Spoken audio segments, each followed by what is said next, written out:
How y'all doing? I'm Michael Rodriguez. I'm the pastor at the Wellspring of Life Fellowship. Thank you for joining me here today for another broadcast of A Step in Your Walk. Today I wanted to read to you from 1 Corinthians and share with you some insights that I have.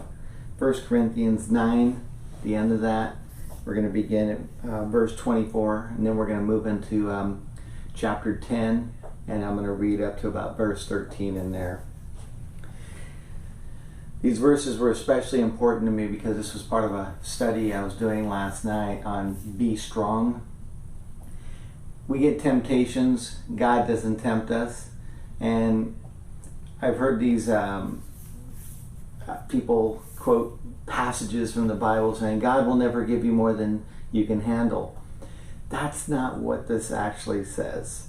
Of course, God is going to give you things more than allow you to go through things that are more than you can handle, because if you can handle them, then you'd be able to handle your own sin, and then we wouldn't have any need for Jesus and the Lord, and it just doesn't make sense. So if you hear someone say that God will never give you more than you can handle, that's not true. And what I'm going to do is explain this to you and why being strong is very important. The need for self-discipline. Do you not know that in a race all runners run, but only one gets the prize?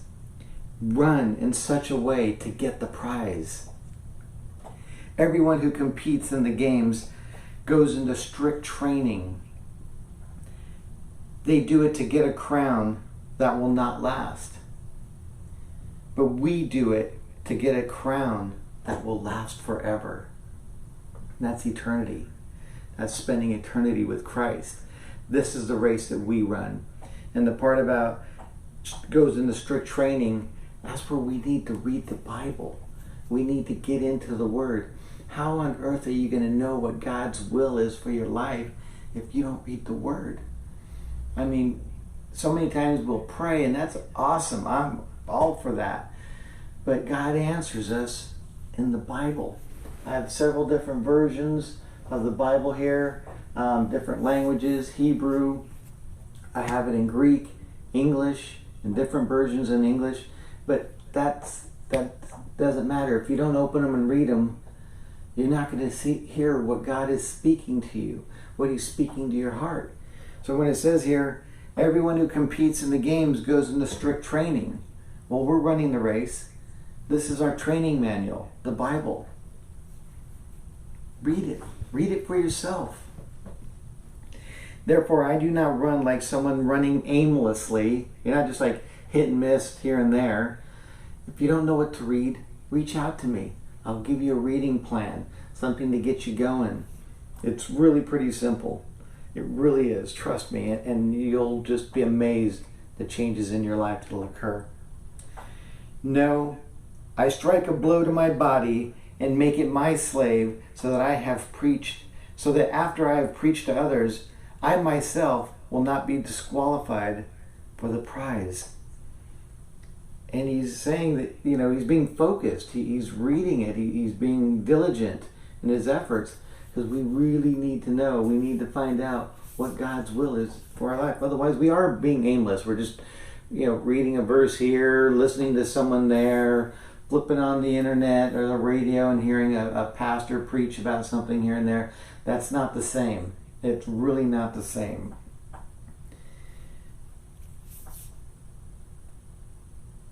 And that's why having that self-discipline is so important. And let me get over here to verse 10, chapter 10. And now, would you know it, there we go. Went a couple of past it. So let me go back here a second. Don't you love technology? Here we go. Warnings from Israel's history. For I do not want you to be ignorant of the fact, brothers and sisters, that our ancestors were all under the cloud, and that they all passed through the sea. When he's talking about that they were under the cloud, when the Lord followed them as a cloud. So wherever, if it came up off the ground and it started to rise, they packed up camp and they followed the cloud. And he took them on the journey. And the parting of the Red Sea. And they were all baptized into Moses in the cloud and in the sea. They all ate the same spiritual food and drank the same spiritual drink. For they drank from the spiritual rock that accompanied them, and that rock was Christ. Nevertheless, God was not pleased with most of them. Their bodies were scattered in the wilderness. At the beginning, they were starting to whine after about a week or two, maybe a month, about, oh, we were better off back in Egypt. They forgot about the blessing. They had just been freed from 400 years of slavery. We tend to get like that too. Oh, this job I have really sucks, or this person I'm with is just terrible for me, or the situation I'm in is just doom and gloom. Only if I had this better situation, this better job, this better life, things would be better for me. And then when we get it, soon after, we're complaining again. Oh, woe is me. And this is what happened. And he's saying right here, and God was not pleased with most of them. Their bodies are scattered in the wilderness. All they did was grumble. They forgot about their blessings. They forgot about the great blessings that the Lord had given them. And don't forget, folks, the blessings that we get, those amazing gifts that God has given us, those are to bless other people's lives.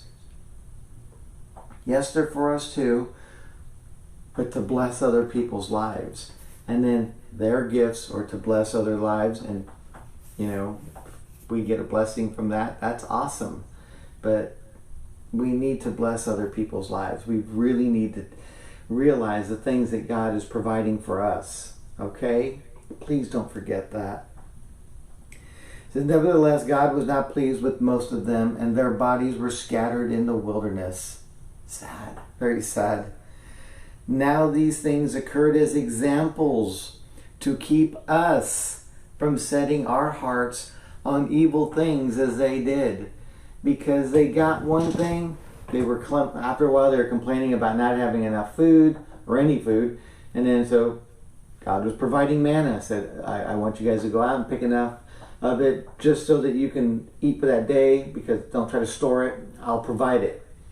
And because it would rot, it'd spoil, and then they'd get sick. And then after a while we have this manna, nothing but manna. They're whining again. And then they wanted some meat, so God provided quail, okay? And they say that it fell on the ground where they were they said it was about, I think they said, waist high for about a day and a half's walk. Just quail. All the meat they could ever want.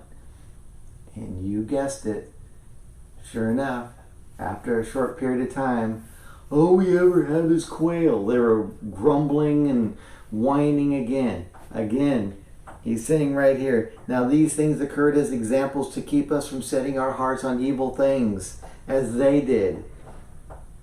We can't forget the blessings. And it's like it happens, we turn around, we turn back, and we forgot about it. God has blessed all of us so much. And if you don't see it, I'm really sorry about that. That's really sad. You really need to stop and slow down, look at all the things that the Lord has provided for you. For one, you woke up today. Two, you got air in your lungs right now. Okay? Those are two big ones. Your heart's still beating. You're here. You're not being, going through some horrible, horrible things. Now these things occurred as examples to keep us from setting our hearts on evil things as they did. Do not be idolaters, as some of them were. As it is written, and idolatry, it doesn't have to be this little bitty doll that you're idolizing as God. It could be that you're into something. Whatever it is taking you away from God. If you're not sure if it's gaming, if it's shopping, if it's the job, God's first. God's first. There's no two ways about it. God has to be first and foremost in your life. And if you're not doing that, you're doing it all wrong. You've got it upside down. Your life is upside down. You're too busy probably. You're stressed out. You can't sleep. You can't eat. You're probably taking some medicine to help you cope. It's because you've got everything backwards. You've just got it wrong. I'm not a doctor. I'm not trying to preach to not take your medicine, but trust me, you need to put God first in your life. The people sat down to eat and drink and got up to indulge in revelry. We should not commit sexual immorality, as some of them did. And in one day, 23,000 of them died. Another thing, some people just get driven into these tirades of exploits of sex and pornography and different things. They are just so locked up into that stuff. You can't be doing these things. As some of them did, and one day 23,000 of them died. We should not test Christ. Don't do it. Don't. For some of them did, and they were killed by snakes. And do not grumble as some of them did. These are examples of what not to do. Grumble, be grateful, be humble, love others. And do not grumble as some of them did, and they were killed by the destroying angel. These things happened to them as examples and were written down as warnings for us. It's right here, verse 10. 1 Corinthians 10:10. If you don't believe me, read it yourself. It's right here. This is the NIV, the New International Version. You'll find it in all the other versions too. Well, most of them you should. I think there's a couple that really reword this differently. And do not grumble as some of them did, and they were killed by the destroying angel. These things happened to them as examples and were written down as warnings for us, on whom the accumulation of ages has come. So if you think you are standing firm, be careful that you do not fall. Be careful that you do not fall. No temptation has overtaken you except what is common to mankind. And God is faithful. He will not let you be tempted beyond what you can bear. But when you are tempted, He will also provide a way out so that you can endure it. And we really need to keep this in mind. There is always going to be a way out. We have to take it. We have to do our part. You can't just say, well, I just had to do these things. No, it does not work like that. You have to stand strong. That's what this is about, being strong. You have to be strong. Learn the Word. Learn what God is saying to you. Learn His will for your life. It's not about you. It's about God and His glory and Jesus coming to save us. That's what the Bible is about. Saving us from the sins, the things that we are doing because we get so caught up in this world. And you just need to stop and read and spend time with Him. Develop the relationship. It's not rocket science. And it's going to help you in your daily walk. I know this. I did these things, and thank God He came and saved me, and I'm here to share my story with you and to share His Word with you, and I hope this helps you on your daily walk today. I love you guys so much. I don't want to see you guys falling down and getting hurt and not being able to spend that time with the Lord, because it has completely changed my life for the better. And I am in such a better place in my life right now. And I'm just so grateful. But, like he says, so if you think you are standing firm, be careful that you do not fall. Don't get such a big head. Don't get arrogant. Don't. It's not a place you want to be. Thank you so much for spending a little bit of your time with me here today. I love you guys so much. Jesus loves you so much more. You have a great day now. Bye.